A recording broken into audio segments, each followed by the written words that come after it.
I want to ask you something. How many ETFs are in your dividend portfolio right now? If the answer is more than one, and I'm guessing for a majority of you that is true, I want you to stay with me for the next few minutes because there's a really good chance that you're overcomplicating this and the complexity is costing you money. Here's what financial YouTubers have done with investing. They have convinced everyone that you need the SCHD, you need the JEPI, the VYM, the QYLD, 2 or 3 covered called ETFs, and maybe some DIVO on the side.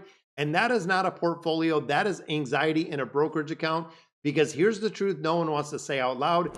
One ETF bought consistently, held for a long time, beats most of the 7 ETF dividend strategies.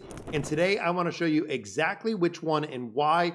I want to give you the real math so you can make the decision what it looks like on your account.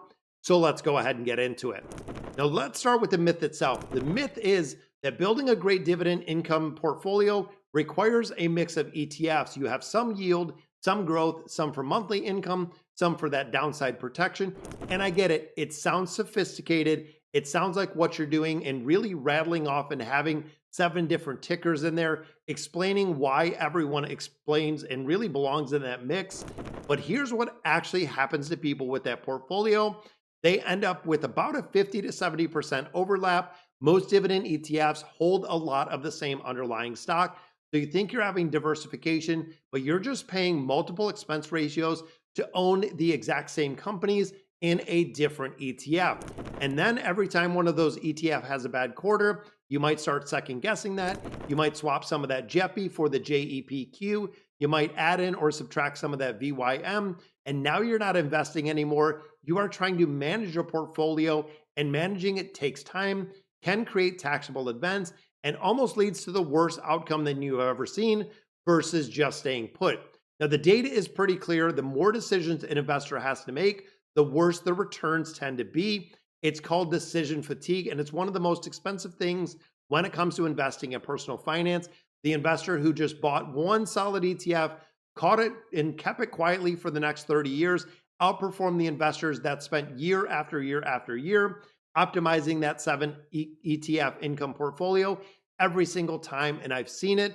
I lived with it in my brokerage account. Simplicity wins. So if one ETF is the answer, what makes an ETF actually worth owning as your only holding? Because yield alone is not the answer. It's where most people actually go wrong when it comes to investing. Now, before I tell you the ETF, I want to give you the criteria that I use to evaluate dividend ETFs, because if you understand the why, you can make the decision for yourself. And honestly, this framework applies whether you're evaluating an SCHD or any other dividend ETF out there. Criteria number 1, the dividend growth rate, not just the current yield. This is the one that most people get completely backwards. They see a 9% yield, the eyes light up, but yield alone with no growth means you have a shrinking income stream when you start factoring in inflation. And this is where you want an ETF that is actually going to grow year after year after year, ideally much faster than inflation. Your income is compounding even if you're not adding new money in there. That is how you truly build passive income, not by chasing the yield, by growing it. Criteria number 2, the expense ratio. This is one that is boring, but it matters more than people really realize. The difference between a 0.06 expense ratio and a 0.65 expense ratio on a $100,000 portfolio over 10 years is tens of thousands of dollars. That is money that you're taking out of your pocket that should be invested in that dividend income stream, not going to the fund manager. So when you look at an ETF, low cost is non-negotiable when it comes to a core holding within the income section. And criteria number 3, underlying holding quality. What is the ETF actually buying? Are these companies with a strong balance sheet? Do they have a good track record? Are they paying or growing dividends? Is there real cash on the portfolio and on the books to actually back it up? Or is this a collection of high yielding companies that pay out more than they can actually sustain? Because dividend cuts are real and we happen fast. We see it in really a crush to the income strategy that you built years if they're cutting out these dividends.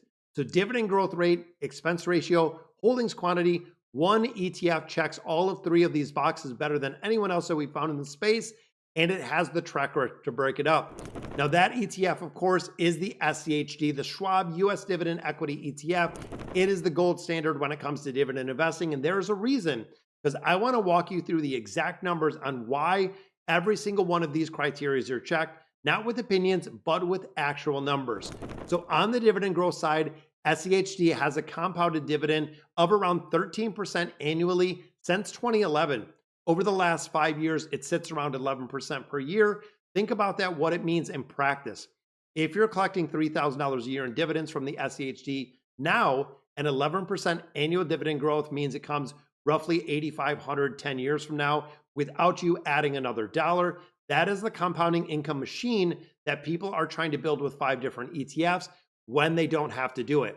Second one, of course, the expense ratio, 0.06. That is $6 for every $10,000 invested. It is one of the lowest in the entire ETF space, meaning that every dollar of the 3.5% yield lands in your pocket instead of going into that overhead.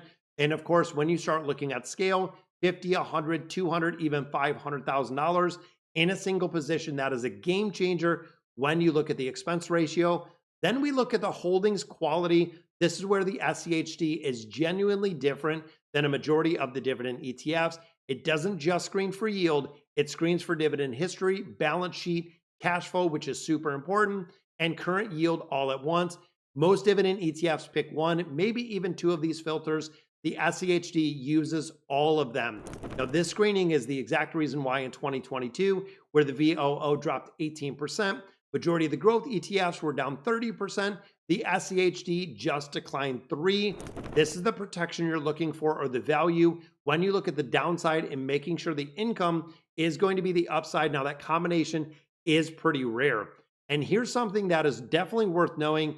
In March of 2026, the SCHD went through the reconstitution, added companies like Abbott Labs, Procter & Gamble, Qualcomm, and reduced some of the exposure to energy. The fund is actually improving its own quality over time.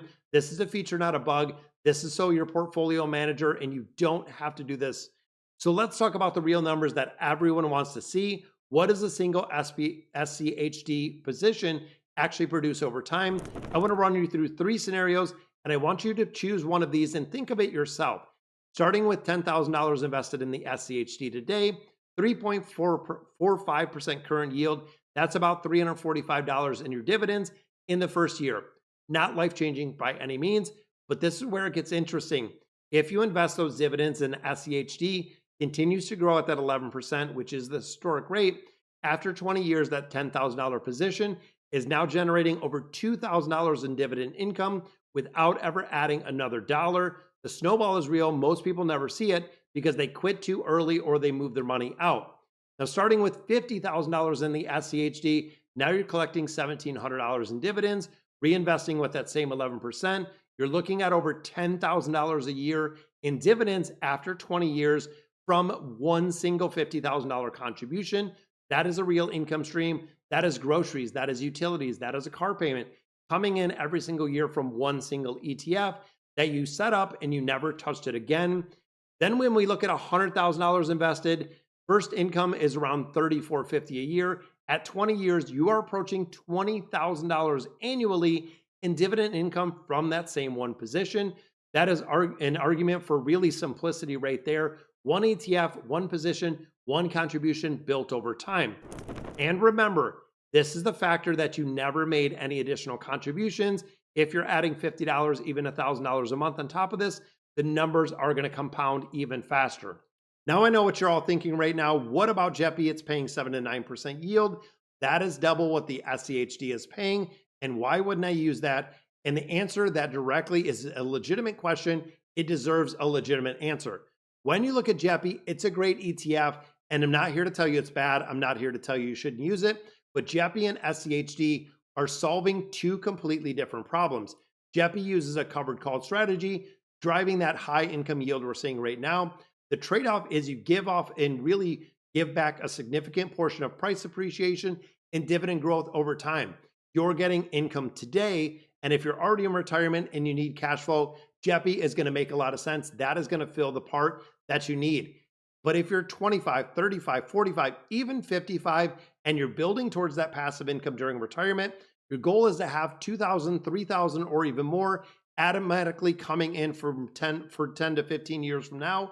SCHD is going to win that race every single time because its dividend growth is 11%. a year where JEPI's is mostly flat year over year. In 10 years, the SCHD income will have nearly tripled, where the JEPI will be almost the exact same. That gap is enormous when you start looking at decades, and that's exactly how wealth gets built in decades, not in weeks and not in months. So be honest with yourself. And what are you trying to solve? Income right now? The answer might look a little different. Income in the future that grows every single year. SCHD is going to be the answer that you always come back with. Now, here's the bottom line. You don't need 7 ETFs to build a great dividend income portfolio. You just need one like what I have, bought consistently, held for a long time, dividends being reinvested the entire way. SCHD will check every single box when it comes to dividend investing. The quality, the growth, the low cost, the downside protection. It has done it for decades and it's going to continue for decades. Now, does this mean you're never going to own anything else? No. In my taxable brokerage account, I have the SCHD as part of my much broader portfolio because my goal right now at my age is growth first. Income is secondary. But if someone called me tomorrow and said, I want to start building passive income and I only want to own one ETF, the SCHD is exactly what I would call them. Your one action step for today, guys, pull up the SCHD, look at the current yield, look at the 10-year dividend growth chart, and ask yourself, is this already in your portfolio? And if it is, are you actually consistently putting money in here, or are you spreading your contributions across 6 different ETFs in your portfolio and diluting the whole entire thing? Drop your answer down in the comment. I read every single one of those. Are you an SCHD investor? Are you running complicated multi-ETF strategies? I read every single comment, guys. And if you haven't subscribed to the channel yet, definitely hit the subscribe channel, share out this video, give it a like because it gets it out to everyone else. And I'll catch you in the next video.